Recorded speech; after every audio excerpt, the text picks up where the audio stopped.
Hello guys and girls, Board now back with you for another brand new television review. On this video I will be talking about the new Netflix series Bounty Hunters, which debuted on Netflix yesterday. So all the episodes of the first season are up if you wish to binge them. And I'm going to be reviewing the opening two episodes which I watched today. So episode 1 is called Daddy's Truck. Episode 2 was called What's a Jennings? So obviously I'll explain those titles. Now what I'll do is since I'm reviewing two episodes, I'll sort of do an overview of my thoughts on the series so far with these two episodes, what I thought about them overall, make my points, and I'll mention certain scenes and plot details, but since I'm doing two in one video, I probably won't go into as much detail scene by scene as I do with other stuff. And I'll give me the overall impression and whether I'm going to continue sort of doing this. But I thought I'd certainly do a double build to kick off because that might be quite a nice little change, hopefully.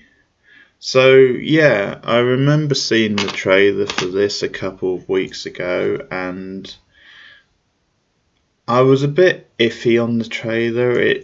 I think there was certainly enough in the trailer to make me want to at least watch the pilot. It seemed from the trailer that at least the two leads had good chemistry. It seemed that there was some good jokes in it. It also looked as if it was quite typical of a lot of teen content, very sort of fast talking, wisecracking. A lot of quite raunchy sort of humour. Not that I'm being, an old fuddy-duddy looking down on that, but depending on how that stuff is handled, it can be either funny or really just kind of grating and tedious. But it was a solid trailer, but I was kind of mixed on it. I didn't know if this was going to grab me or not, or if it would just be whatever, another teen type show. And I guess that's a reasonable thing to say about my feelings of the opening two episodes, but probably considering my expectation level, I think they were probably slightly succeeded. I would say a solid start to this series.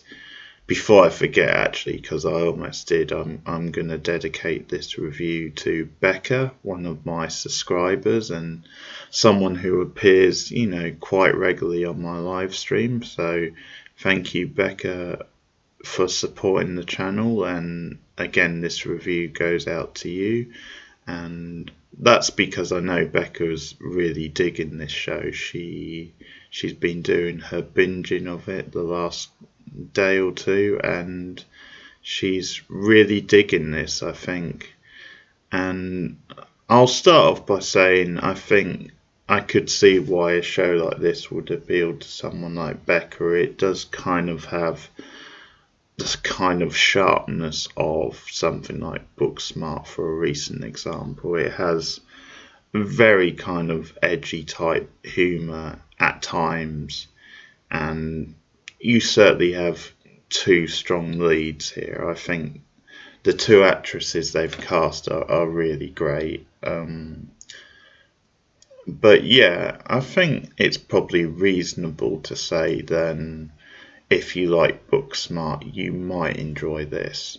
Whether you enjoy it to the same level as Booksmart is another thing, because Booksmart is a high bar. I think that's definitely one of the standout films as far as coming of age films goes of the last 5-6 years. So it's a high bar, but I don't think it's unreasonable to say that if you enjoy something like Booksmart, you may well enjoy this. I should give you the setup before I go any further. The setup is, and actually the first episode titled Daddy's Truck is a nice little tease for the setup. Maybe of the first series at least, because you have these two like twin sisters, or certainly sisters. One's called Sterling, one's called Blair, and they go to this strict Catholic school, and their parents are like ultra sort of conservative, and that really plays a part in the series, or at least from the episodes I saw. You do get like quite big storylines around the school and around obviously their sort of social life in the school and at home, and the pressures of being from like a strict sort of Catholic family and going to that kind of school. And it becomes a real source of satire in the show. But then obviously teenage bounty hunters, so you get that side as well. And the title of the show kind of does exactly what it says on the tin, because what happens is the girls are desperate for money because they recently damaged their father's truck, and I guess him being, this ultra rich or conservative type guy, he's on their asses, to pay him back as soon as possible. So there's pressures for them, I guess ideally to get a job to pay him back. So one night, and this is kind of, well, the second scene of the episode, probably of the first episode properly, is that they run into this guy who's on the run in a truck, and they sort of foil him from getting away. And then it so happens that this character, Boza, his name is, he's like a bounty hunter. And so he's grateful for them for, like, even though like they accidentally crash into this guy's car, that he's grateful for them for helping. And of course, with it being set up, they go along with this. He thinks they're actually bounty hunters. so they decide, oh my god, this could be a good way to make money. This could be a quick way to get the money and to pay for Dad's truck. And so that's kind of the setup. Then they almost live this double life. I think that's one of the appealing things about the setup, is you have these two girls who go to like this strict type conservative religious school, and then by night they kind of start doing like this wacky sort of bounty hunting like gig. So obviously Bowser becomes their bosses, and at one point, I think it's in the second episode, he actually sets them up with like this fake job, which is at like an ice cream parlor. And so that's kind of a cover for him and for his business, and it becomes their cover. Then they can use to show their parents and say, hey, we're working now, we're going to pay our way, and we're going to pay for Dad's truck. And so it's a cover essentially, while they obviously continue their bounty hunting career, if you like. So it's partly to do with them living the double life, and then partly to do with kind of this critique of like spirituality or religious figures, and also just like their sort of romantic life and sexual life and the sort of teen stuff. So first things first, it is very funny, especially the first episode. There's some really sharp wit, some really kind of edgy humour, some great pop culture references. So for example, in the first episode, where I think they're talking to like the father of like the school they go to. Like one of them, I'm assuming it was probably Blair, makes this gag about, yeah, but far, Jesus was so cool. I mean, I'm pretty sure he went to a Nine Inch Nails tour, which is just great. So there's plenty of smart humour like that. Great pop culture references, as I said. So there's some sharp writing, but I think the other thing that stands out, and maybe this is the most important thing, is that the leads do have really good chemistry. You believe them as sisters. I think the look of them is very well cast. They were really well picked, but also they do have good chemistry, and they're very likable. The way they support each other and the way they sort of play off each other. I think, like the scene where Bowser first kind of suspects, are you really bounty hunters, and like questions that, and they sort of think on their feet, and they kind of both have like these different sort of reactions, but you totally buy them as sisters. They're both very likable and very sort of funny. But there's enough of a difference because obviously the point of the thing is that Blair's more like the bad girl, the raunchy sort of girl, the kind of, I guess, the more sharp talking, sort of blunt talking Cordelia type girl. Whereas Sterling is the more grounded of the two. She's the more sort of sensitive. And they play with that dynamic very well because the twist of the first episode, in fact it's like the opening, is that it's actually Sterling who loses her virginity first, even though basically Blair is like the slutty one, if you like to use a demeaning term, but she does put herself out there more and is always making just a bit more colourful. I mean, it's not something they go over the top with, but clearly she is more interested in sex and makes a bigger deal of it, and doesn't make a big deal, but is more the kind of, as I said, bad girl, whereas Sterling is the more sort of grounded girl next door type. So we get these two scenes with them with their sort of respected boyfriends in the opening, and it's like Blair who's trying to, because like her boyfriends sort of, both the boyfriends are like religious, but Blair's trying to be all sort of sexy, but she only gets so far, whereas it's actually Sterling who surprisingly has sex with the boyfriend.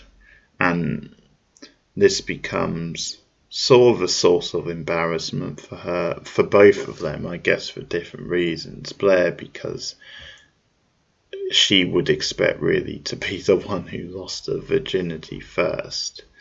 And Sterling, because she, out of the two, she is the one who takes more of an interest in school and in the church, and I think just wants to do well, whether she's like that religious or not.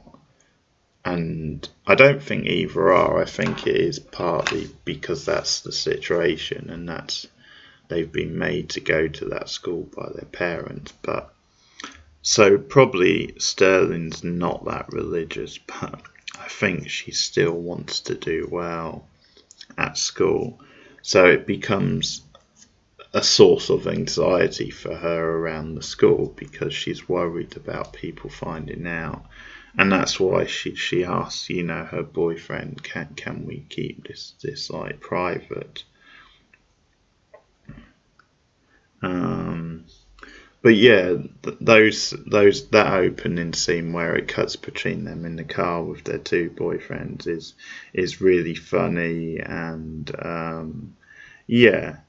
it's nicely cut as well. It's a nicely edited scene, and I do like Blair with her seduction technique, reassuring like her boyfriend, God loves you, that's all that matters. And then later on says, when he's being all sensitive, I really love you, and she's like, I really love you too, and your penis, she whispers as he walks away. So can't help but get like the raunchy sort of comment in there. Another thing I enjoyed was how it mixes action with comedy, because that is actually a really hard thing to do. And some of the best stuff in these open 2 episodes are when you get like these action set pieces. And I think just because the girls are so involved in it and they're so good, you get some really good sort of like physical comedy and slapstick, but it's mixed in with obviously the action. And the perfect example of this is in the second episode. So the second episode, the case isn't actually as big as in the first episode. I think the first episode they focused more on the case because they wanted to really set this thing up. But the second episode, it's basically then they have this case where someone has like broken bail and has sort of on the run. So it's been brought to Bowser by his ex-wife, and she now works with him, like giving him like bounty hunter cases essentially. And Bells is very good as well. I really like that actor. He does a good job. Names playing bench. But yeah, so they're chasing this guy, and eventually because at one point they go to an old people's home where his like mother is, and the first time around that's like a dead end, and it's just a funny little scene. But the second time around they catch him out because they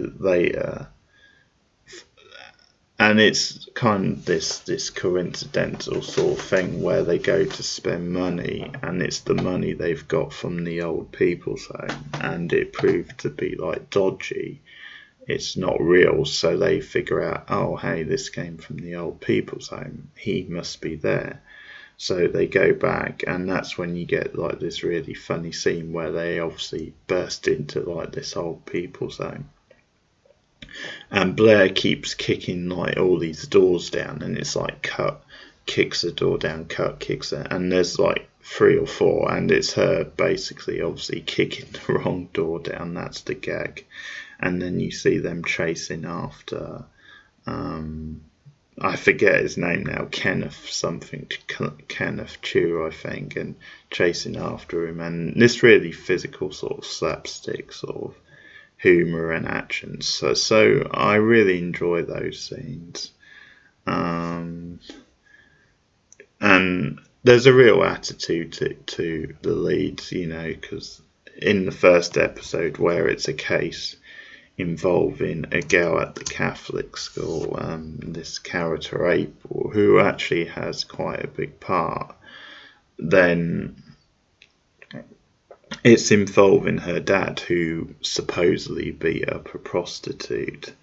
And so I sort of like when the girls approach him and bring him in, and he like calls Blair the wrong thing, and so she knocks him down, and before kicking is like, the name's Blair, bitch. So there's some good like physical moments, physical comedy moments. As I said, lots of good pop culture reference. Another one I really like from the first episode is, I am not Vin Diesel. I am not Vin Diesel, girl. Yeah, sorry, I was reading my notes, but it's when they tried to stop the guy, the crook who they bump into, and so one of them, it's either Blair, I think it's Blair, is like on the front of his hood, and that's why she says I'm not Vin Diesel, which is just really good. Probably at times they overdo the pop culture references. I think at times it's sort of coming a bit too fast, but that's only a small complaint. I think certainly I enjoyed a lot of that stuff.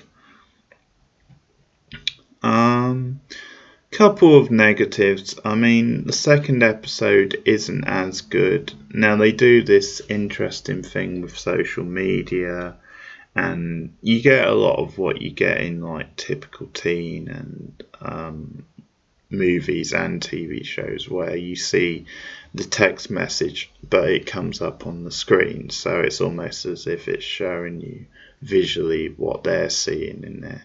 And that's, I mean, it's only really a minor complaint. It doesn't really affect this show. It's just something that kind of annoys me. It's just one of these quirky little things that sort of bothers me. I think they could just cut to the text, and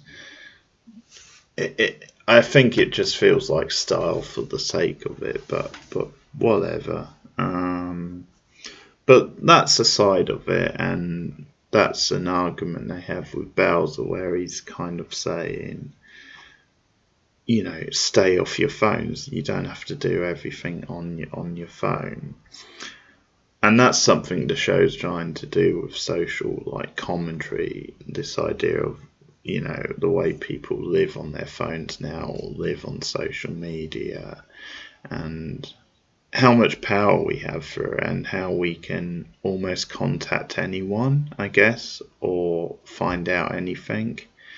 And is that really a good thing? Now, this show I think is more about the comedy and more about the quirky sort of stuff. So I'm not saying it's going into that deep, but it is quite a nice idea. The fact that you've got Bowser, this old school bounty hunter who wants them to do everything by the book, or wants them to do it more traditional rather than, because in the first episode how they track down the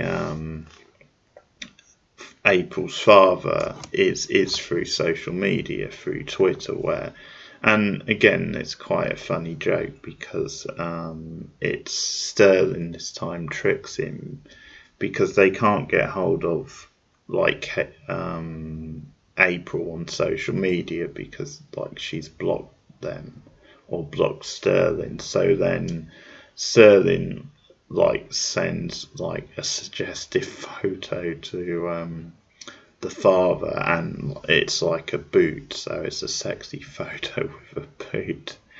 There's so pretty dark humour in the show, and he accepts a friend request as a result, and that's how they're able to track him down. So social media definitely playing a big part. I think, as I said, sometimes the humour and the references can come at you a bit thick and fast, and I think they might tone that down a bit. Another thing is, I'm not sure yet if the supporting characters are really that interesting or really that great. The parents I didn't really dig that much. Maybe not because they're that bad, but more just because they're the kind of, you know, snooty conservative parents you see in every show or movie like this.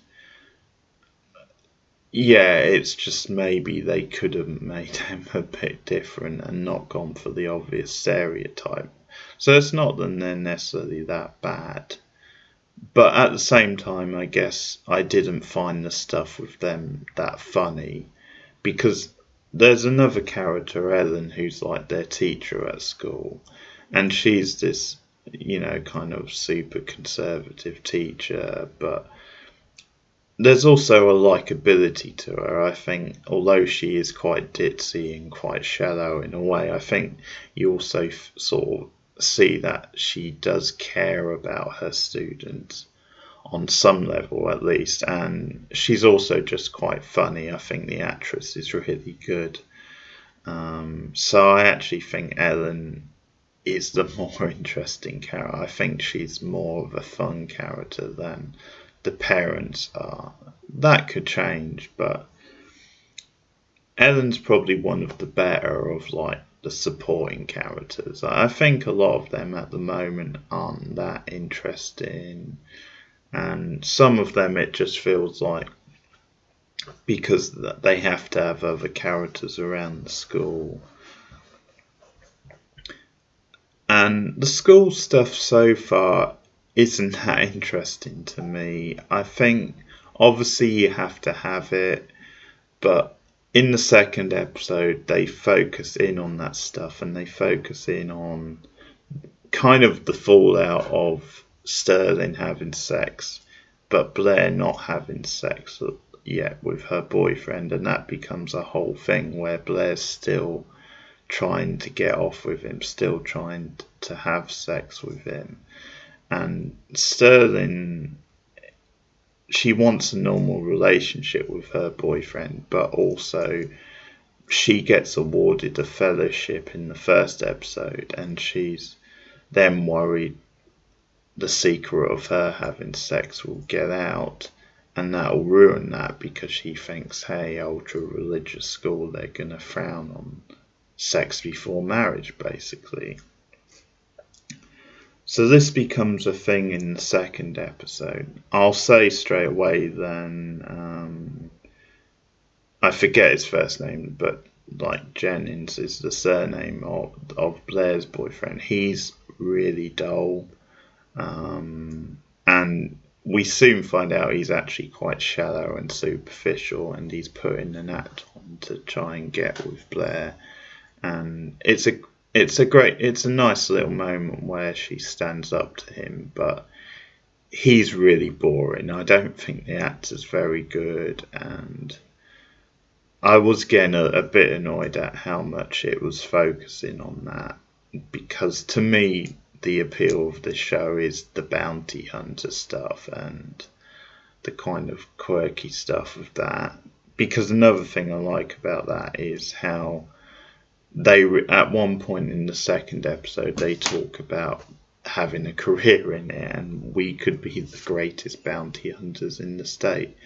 But getting back to the school stuff for a moment, because they continue the plot with April from the previous episode, where obviously her father was arrested, but then they're worried about April knowing that they were involved in bringing him in.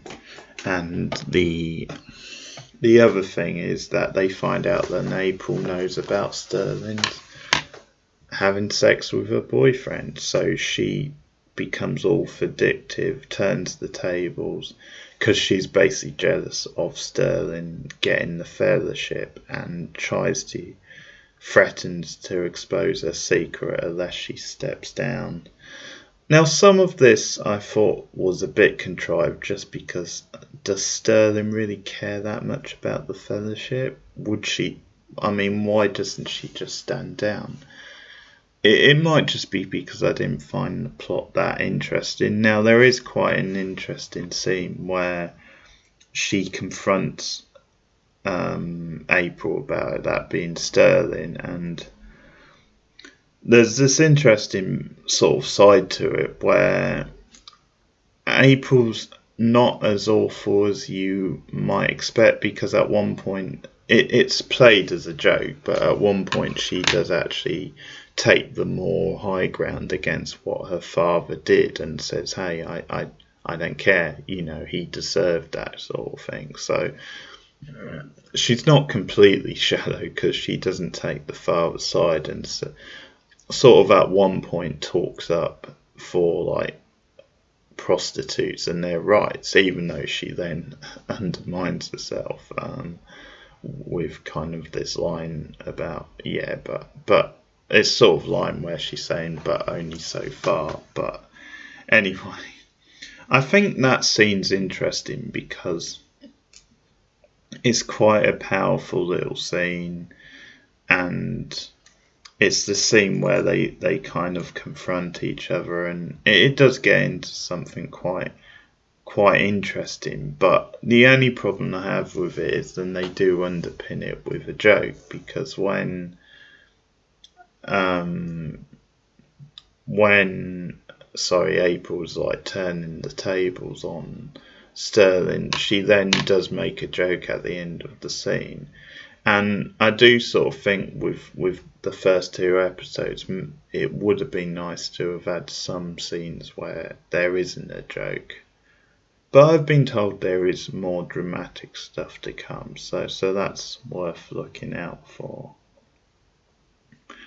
And the other like big payoff to this is that Sterling tries to come out to the class, tries to confess the secret, and she basically decides to quit. But that's a funny scene because they basically don't believe her and start laughing, and Luke's in the room as well, who's her boyfriend, and he starts playing along with the joke. But that's the funny scene. It's almost like, hey, Sterling, she's telling the truth, but they don't believe her. So it's like this idea of she's lying really badly, which Blair says to her something along the fact, you're not doing it right. It's either Blair or April, I can't remember actually. So that scene I did dig. But yeah, overall, I'm not as into the high school stuff as I am the bounty hunter stuff, basically. First episode I like more out of the two, but it's a solid start. I've been enjoying it, and I'm encouraged by the two leads, and some really good humour overall. We'll see how it sort of develops and if it can keep up the kind of standard. So, but as I said, solid is a good word for the first two episodes. I enjoyed them a fair bit, probably more than I expected to. So I will return with another Bounty Hunters review soon. If you've watched the series or watched these first two episodes, let me know your thoughts in the comments below. Like and subscribe if you are new to the channel. Also send me a message on Twitter if you want. I'll put the Twitter address in the description of this video. But I'll be back with more new TV reviews soon. Thanks for listening, and goodbye.